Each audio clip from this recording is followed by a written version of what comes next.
Welcome to this special edition of the Race for the White House. We're coming to you live from just off the south lawns of the White House, the beautiful structure that was built way back in the 17th century overlooking us. And really, we are at the cusp of history, either way that you look at it. If Kamala Harris wins, the White House gets the first ever woman resident, the first ever woman president of the United States. She will be the 47th president of the US if she were to win. And if Donald Trump were to win, he would be the first president in over 100 years who lost after the first term, demitted office, and then came back and won a second term 4 years later. So either way, it's going to be history making, and you kind of get that feeling today in Washington. You feel like this day something big is going to happen across this country. And this is an election that matters not just to the 150, 160 million Americans who will be casting their vote today. Remember, already almost 78, 79 million Americans have voted, which is half the electorate, half the voter turnout from last time have already voted either in mail-in ballots or through early in-person voting. So it's the other half that will turn up today. And the big question is, which of the two sides is more motivated? Is the Republican base, the MAGA, the Make America Great Again base that Trump has constructed over the last 8 years, are they more motivated to turn out in larger numbers today? Or is it this coalition of women, largely college-educated, white, suburban women, which Kamala Harris seems to have stitched together, who will turn up in larger numbers? And they certainly matter in those battleground states of 7 of them: Wisconsin, Michigan, Pennsylvania, the 3 blue wall states, and then you have the 4 other Sun Belt states in Georgia, North Carolina, Nevada, and Arizona. Which way will America decide? It has, like I said, consequences not just for this country, but right around the world. Let's start this special broadcast, the Race for the White House, beginning now.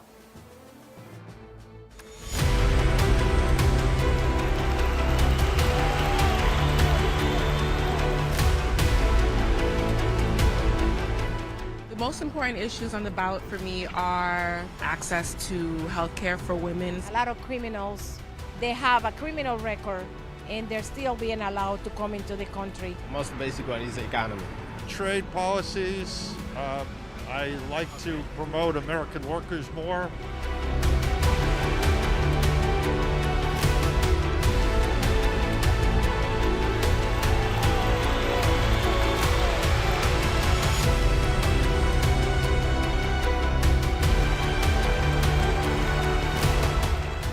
I will restore peace in the world, and I will rescue the American dream.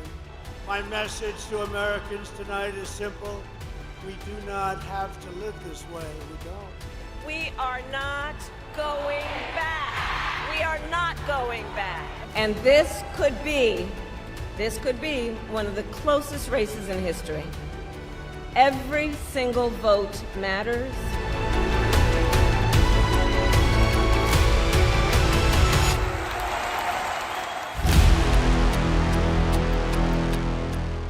Well, like I said, it's been a long, arduous campaign, both for Kamala Harris and for Donald Trump, and it boils down to today. Which of the two sides, the Democrats or the Republicans, are able to turn out the base far more and in greater numbers? Which of the two bases are more enthused? Also, Kamala Harris in the last week or so has been banking on what is called the Nikki Haley Republican voter, women who care about the abortion issue. Remember, this is the first presidential election since the overturning of Roe versus Wade. For a large number of women, suburban women, white women with college degrees, this is the #1 issue on top of their ticket. For the wider electorate, it's about the economy. There was the ABC News Ipsos poll that came out a couple of days ago, which showed that economy is the #1 issue for almost a third of Americans. And then, of course, there is also that rider that more than 70% of Americans feel that the country is not on the right track. And whenever that has happened, it is always voted anti-incumbent. So I want to lay out the cards at the top of the show. For Kamala Harris, it's a straight and narrow path to victory. She has to win Wisconsin, Michigan, Pennsylvania, the blue wall states. She wins those 3, she wins the White House. For Donald Trump, there are multiple options, and we will know later tonight. Remember, at 7 o'clock Eastern Time, which is 5:30 a.m. Wednesday morning in India, you will have Georgia close. If Trump retains Georgia, then the path becomes narrower for Kamala Harris. She has to win 3 blue wall states. If Harris wins Georgia, then it really blows up. Then it really, really opens up the race in a way that no one quite expected. None of the polls in Georgia so far have shown Harris leading. They've all shown a tight neck and neck within the margin of error poll. But remember, Biden won Georgia last time around by a mere 12,000 votes. It was the first time a Democratic candidate won Georgia in over 30 years. Bill Clinton was the last Democrat to win Georgia in 1992. So that's the first indicator to pick up. Then North Carolina, again, big state, 16 electoral college votes. Biden did not win North Carolina last time around. So if Harris flips North Carolina, that would again be a huge indicator that this race has been blown wide open. If she wins either of Georgia or North Carolina, she has multiple paths to 270. But as I suspect, and as the polls have been saying, that Trump is expected to carry Georgia, Trump is expected to carry North Carolina. Then we come to 8 p.m. Eastern Time, which is 6:30 a.m. on Wednesday morning in India. That's when Pennsylvania will close. That is the biggest state, the biggest battleground state, 19 electoral college votes. No president since 1980 has won the White House without winning Pennsylvania. Even when Trump won in 2016, he had to win Pennsylvania. When Biden won last time, he won Pennsylvania. And if Harris has to win today, then she has to win Pennsylvania. So all roads in that sense lead to Pennsylvania. But let's open this up to our guests and try and make sense of the rather historic nature of this election, because we have seen both of these candidates sparring off for the better part of the last 3 months. Remember, Harris was never meant to be the candidate in the first place. She became the candidate because Joe Biden pulled out of the race when it was apparent to everybody, including to himself and his family and friends, that he was not in a position for the toughest job in the world. He was in a position of active mental decline, and he withdrew in the third week of July. So Harris has basically put together this campaign in the last 3 months or so, in the last 107 days to be exact. And if she wins tonight, it will be making history in more ways than one. Let me now open this up to our guest. Timothy Roma is former American ambassador to India. Mr. Gopalan Balachandran, very special guest joining us. He's an academic and an uncle of Kamala Harris. We'll be speaking to him extensively through the program. Professor Richard Painter is the former ethics lawyer of the White House. Professor Peter Kuznick is a professor of history and director of nuclear studies at the American University. And Harshvardhan Shringla, former foreign secretary to the government of India. Mr. Gopalan, let me start with you because, it is quite surreal. I'm coming to you live from Washington, D.C. I'm overlooking the White House. And here we are in this moment where your niece, in about 12 hours, maybe about 15 hours time till we get the final results, is one step away from becoming the first ever woman president of the United States, the first ever African American woman president of the United States, and certainly the first ever Indian American president of the United States. What do you feel on a day like today? Look, this is really not a question to ask. If any of the panelists that are here, and if one of the relative, father, sister, brother is going to be the president, you ask them, how do you feel? They're not going to say, oh, I'm not happy at all. So it goes without saying that either niece or daughter, anybody, becomes a big president. If she becomes the Indian president, I'll be happy. So that's not a question to ask at all. Okay? Now, my interest in this election is not because of Kamala Harris is my niece. Yes, I like her. My Shamla was my very favorite sister. But the point is this. I've been studying India-US relations for the last 30 years. And it is an important element for our future growth and of our future security. I'm interested more from that point of view than from the point of view that Kamala Harris is my niece. Okay? But I will be very happy. Okay? There's no question about it. But that goes without saying. Anything else? Mr. Gopalan, I do want to ask you though, I think you were here in the States back in August when she was at the Democratic National Convention. She officially became the Democratic Party's candidate. Did you get a chance to speak to her? What did you tell her? What did she tell you? Just give us some insights. Let me tell you, she had invited me and my daughter and everybody for dinner at her place the day Biden announced that he was not going to run. She has just come from some outside campaign trip, But for two reasons, I've been very quiet about talking about Kamala for two reasons. One, the US politics is so toxic. That I say will be construed by the Republican and Trump supporters as Indians interfering in US affairs. So I kept quiet. I got my own views on many of the policies of US, which I thought I will not talk about for the last 2 years. But today and tomorrow, certainly I can talk because nothing they say will affect the outcome of the election. Two, I talked politics with her, but then I never had really much difference because Shamla and I had a same viewpoint on many of the issues. And I don't think I had many difference of opinion with Kamala on many things. Okay? So I didn't. And thirdly, as an uncle, you will, oh, I am an uncle, I'm much older than that. What? I am at least 25 years older than her. So you feel a little bit more saying, oh, I know everything, I don't want to talk, okay? But I was with her when she ran for the Attorney General. I went with her to Sacramento and we had a talk on the way. And I was quite happy with some of the views that she expressed, okay? So I'll be very happy. Okay. I don't see any difficulty at all in being able to reconcile my own political and social views with that of Kamala. I can't say the same thing about Trump. Okay. All right, Mr. Gopalan, wish you all the very best. We'll be in touch with you. Let's see if in the next 12 hours we'll get to know whether Kamala Harris becomes the first ever woman president of the United States or whether Donald Trump gets a second term in office. Let me also go across before we go to our guest. Ivan Rodriguez is the CNN correspondent. He's joining us live from West Palm Beach, Florida, which is, of course, the Trump HQ. Ivan, thank you for speaking with us. What is the mood in the Trump campaign? And just if you can throw some light for our viewers on the closing arguments of both the candidates. Yesterday, Trump was in Michigan, he was in Pennsylvania, he started the day in North Carolina. Harris, on the other hand, is just going all in on Pennsylvania. She had 5 rallies, all 5 of them on Monday, in the crucial battleground state of Pennsylvania.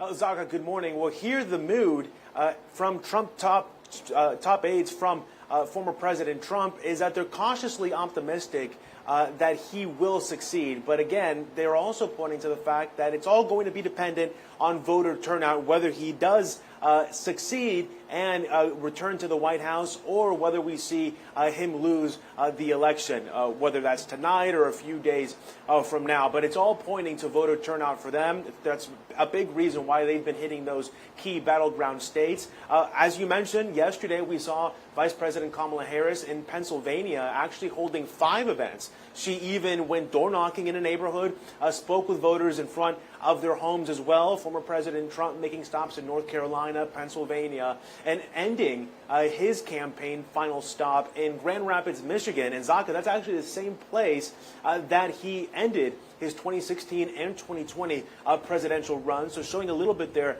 of his superstitious side as well. In the battlegrounds, and I think, I don't know a last election which has shown this kind of a split where the northern states, Wisconsin, Michigan, Pennsylvania, seem to be leaning slightly towards Harris, even though it's very much a dead heat in many of these states. It's well within the margin of error. And in the so-called Sun Belt states, Georgia, Nevada, Arizona, North Carolina, Trump seems to have a slight edge.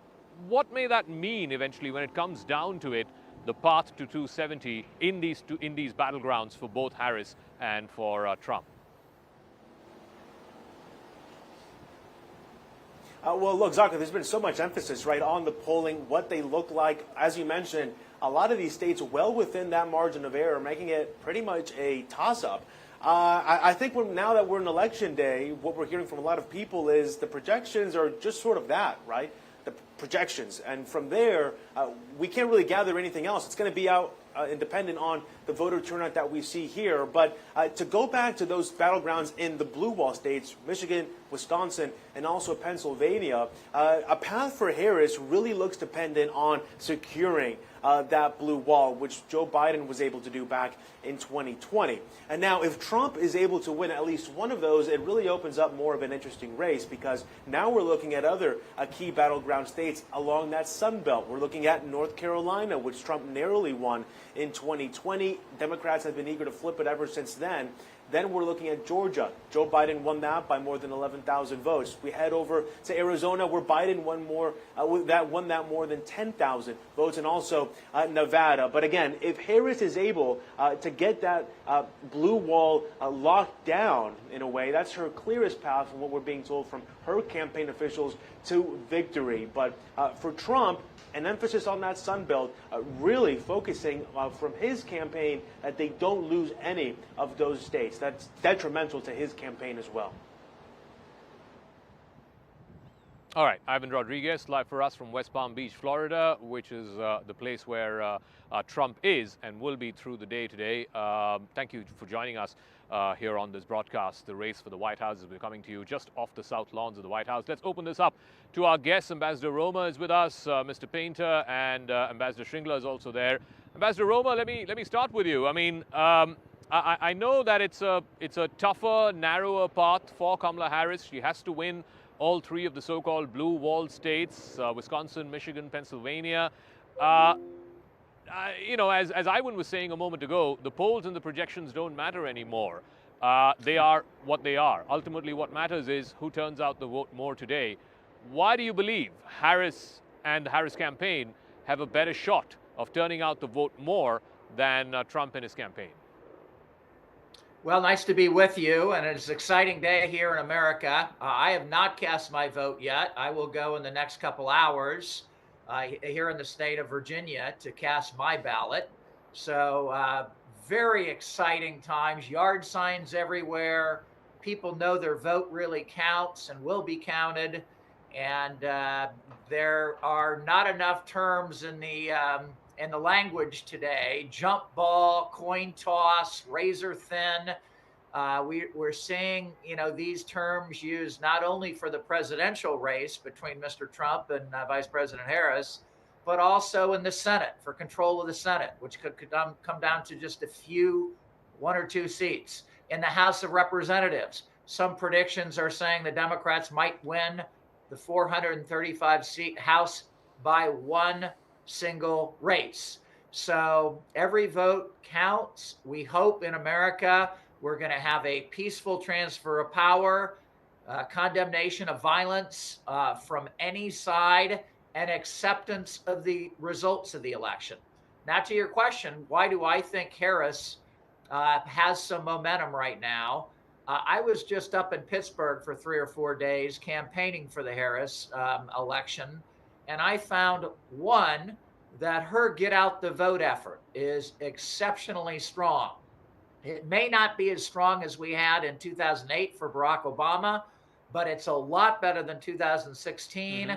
And there's excitement, there's volume, there are people going out knocking on neighbors' doors with the identification of who lives there, how they vote, and whether you can give them a ride to the polls or whether they've already voted.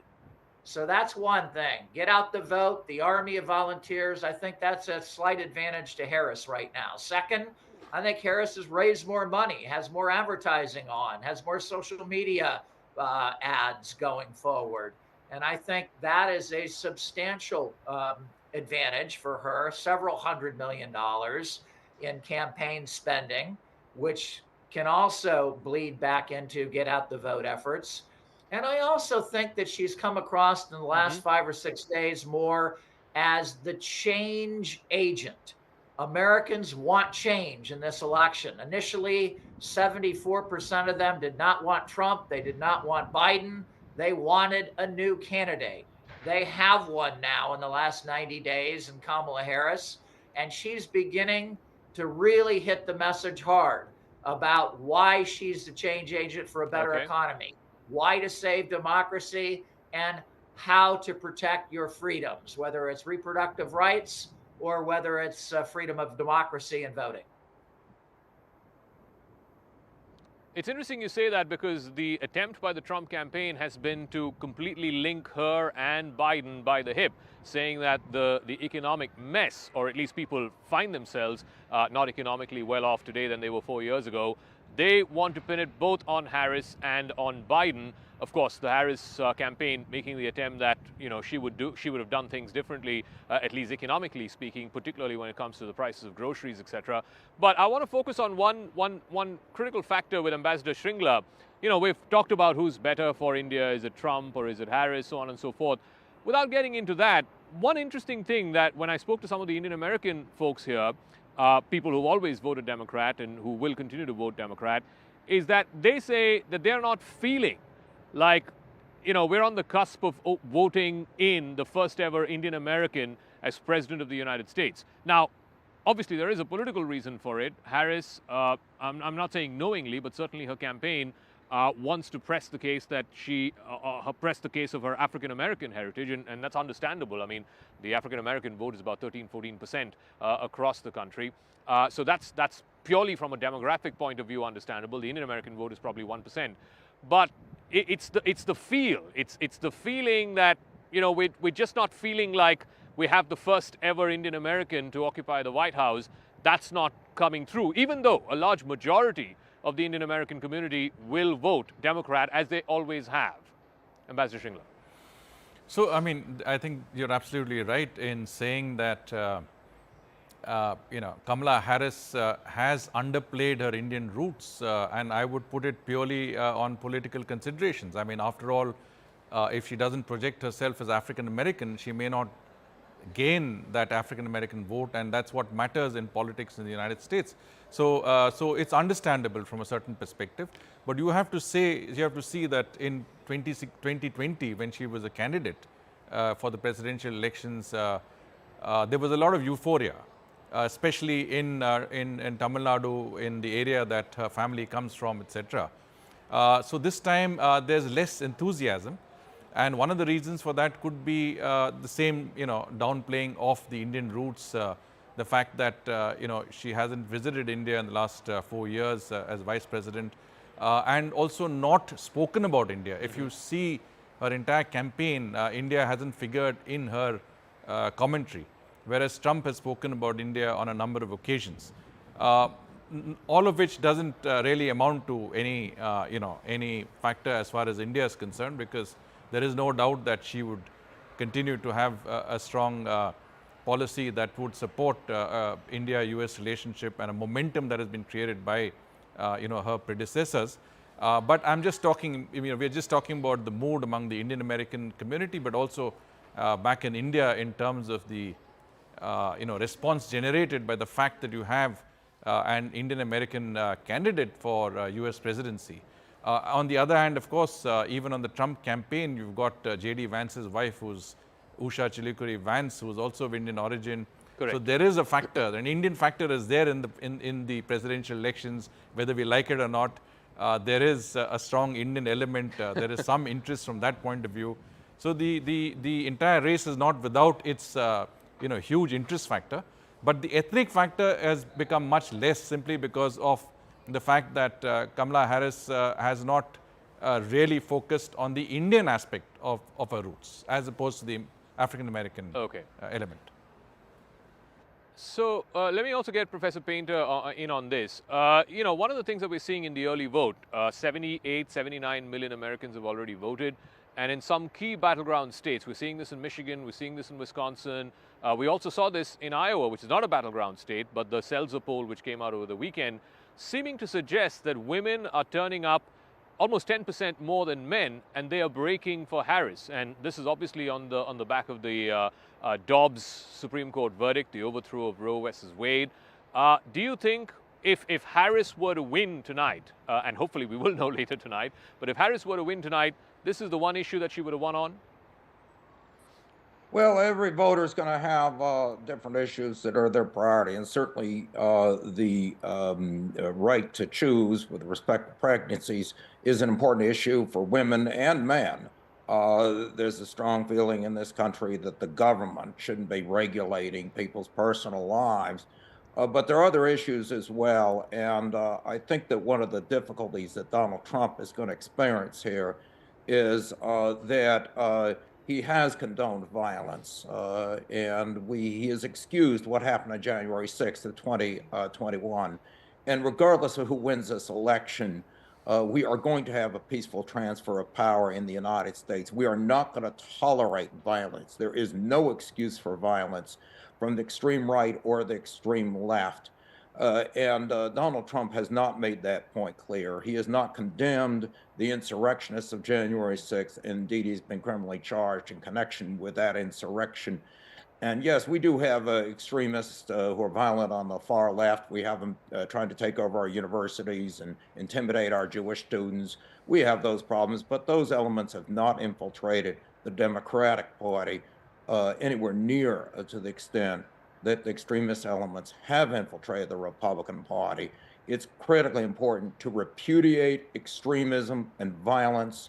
There is no excuse for that type of behavior. And Donald Trump has not shown himself to be the type of leader who can effectively lead a democracy. And I think that's a big issue for a lot of Americans, including people like myself, who are quite a bit more conservative, certainly than the Democratic Party and the center of gravity in the Democratic Party. But we're not going to tolerate anyone in the White House who believes there's an excuse for violence or who makes up facts. I mean, Donald Trump lost in 2020. He may win tonight, but he lost in 2020. There's objective truth, and people don't recognize objective truth shouldn't be employed anywhere, much less in the White House.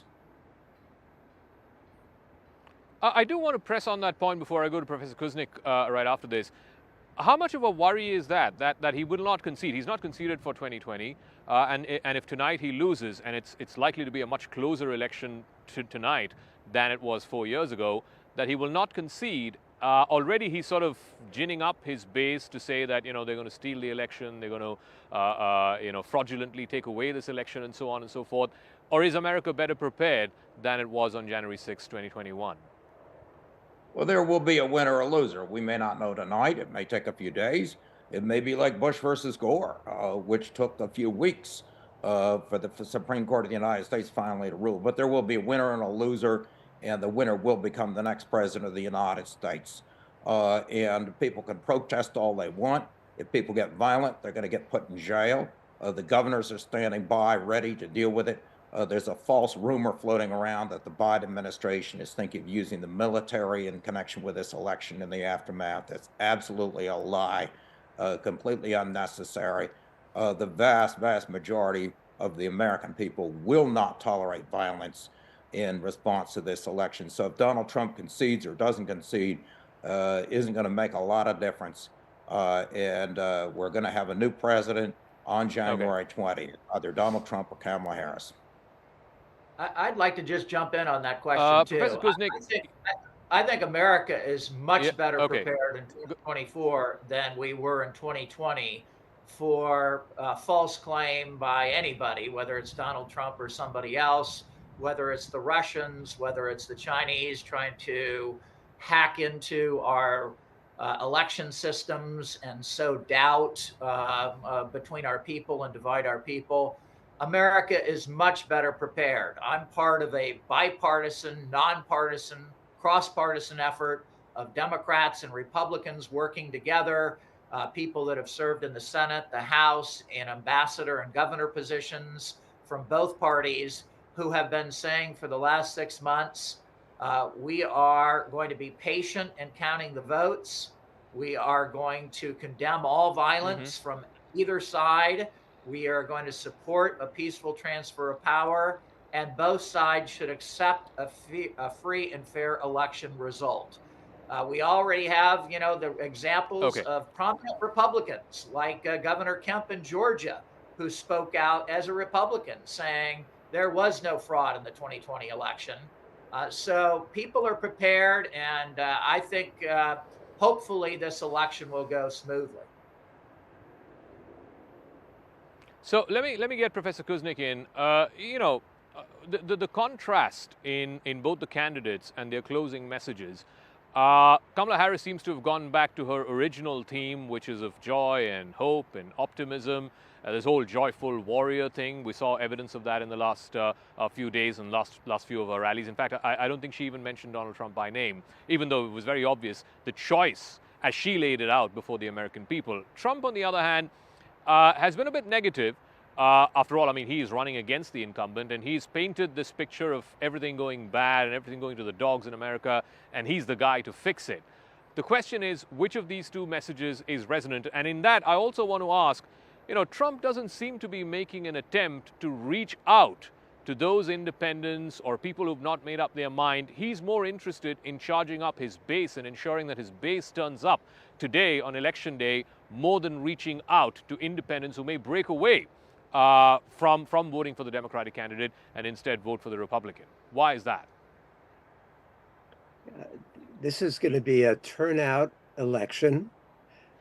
Trump figures that if he can turn out all of his potential voters, he's going to win. But as the congressman said before, the Democrats have a much better ground game than the Republicans do. The Republicans have given their ground game over to Elon Musk, who put $75 million into this, and it seems to be floundering. The Democrats, on the other hand, have got people out there. I was talking to my students last night. They were going to North Carolina. They were going to Pennsylvania. So they are much more energized in that way. So I think that's going to break in the favor of the Democrats. But the point you were making is a very important one. Trump's message, as this campaign is nearing its end, has gotten darker and darker and darker. And so Kamala Harris is contrasting that by a much more upbeat, positive message. She talks about unifying America. She says she's going to be the president for all Americans, while Trump is talking about using the military, using the judicial system to lock up his enemies. She makes the point over and over again that when she gets to office, she's going to have her to-do list to help the American people. When Trump gets to office, he's going to have his enemy list to lock people up. So that message, I think, is resonating. And she also talks about solutions to climate change. She talks about women's health issues, reproductive rights. She talks about a much more inclusive message about immigrants. So I guess we have a real choice.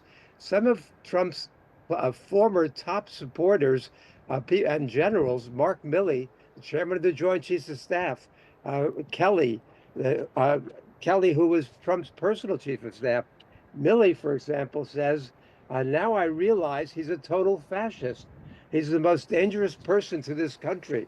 And Kelly said similar things, as have Esper and other top officials in the Trump administration. So that message is also getting out there that this is not a normal election, that Harris, for all her faults, and I'm very critical of her, especially her foreign policy, is going to abide by the Constitution, is going to maintain American democracy, and will concede if she's defeated. But as we were saying before, Trump was not going to concede. In fact, it's very likely Trump will claim victory tonight, even though there is no basis for doing so. And he is not going to abide by the Constitution. And as Professor Painter was saying, he is going to probably do what he did in 2020, in January 6th, and try to overturn the results of the election. So this choice is clear as can be. And I think we're mostly in the consensus about this. So I want to get Ambassador Romo back because, you know, we've been here for the last 3 days now, and you speak to people, they are willing to say that they think Trump will win. They are willing to say that they have voted for Trump in a way that I didn't see in 2020 or in 2016 because of two reasons. One, they feel like, you know, these two wars that are going on, it takes a strong man to stop them, and they think that Trump is the one to do it, not Harris or Biden. And the other one is the economy. People feel, even though the top line numbers look great, the stock markets are going through the roof and stuff, people feel like inflation's really biting them, and the only person who can fix that, whether he can or not, we don't know, but they feel that because he's a businessman, he can somehow fix the inflation and cost of living crisis. How do you speak to that? Speak to specifically those two concerns, ending the wars and fixing the economy? Well, both good questions, and I did get a lot of those types of questions up in Pennsylvania in the rural communities and up in Pittsburgh in the city itself. I don't think most Americans are focused on foreign policy right now. For better or worse, most of the concern and most of the questions are about the economy and inflation and housing costs. They're about reproductive rights and freedom and protecting our democracy. They're about immigration and border control. Very few people are asking those important questions that I wish more Americans would spend time thinking about, is how will these two candidates approach Ukraine and the war in Ukraine from very different perspectives. I think Harris's approach would be more along the Biden approach, to continue to have partnerships with NATO, to continue to be proactive in trying to strategically arm Ukraine to protect its sovereignty and its freedom, the courageous fighting that the people are doing, and to continue to encourage people like Prime Minister Modi, when he meets with Mr. Zelensky, to be a peacemaker, to be somebody who can be in the middle and encourage both the Russians and the Ukrainians to peace. So the foreign policy issues are just not at the tip of people's tongues, nor as important. And such is the case with the bilateral relations between the U.S. and India. I think Mr. Trump would probably reinforce more tariffs and possible, increasing those significantly on India.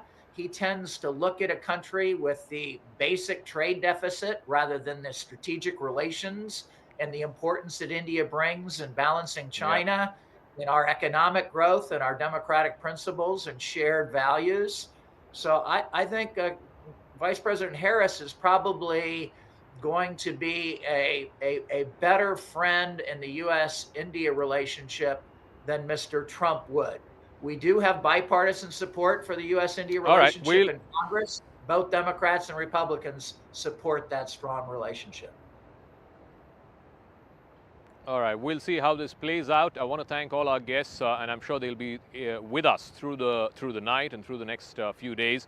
The important things to watch out for tonight, like I said, 6 p.m., most of the East Coast states shut, but they're not as relevant as the battleground states. 7 p.m. is when the first big battleground state, Georgia, closes. Watch out for that. Then 7:30 North Carolina, and the big one is 8 p.m. Eastern, which will be 6:30 a.m. tomorrow morning in India when Pennsylvania closes. And frankly, to my mind, it just boils down to this one state. Whoever wins Pennsylvania will win the White House. That's been the case since 1980. I don't see that changing in 2024.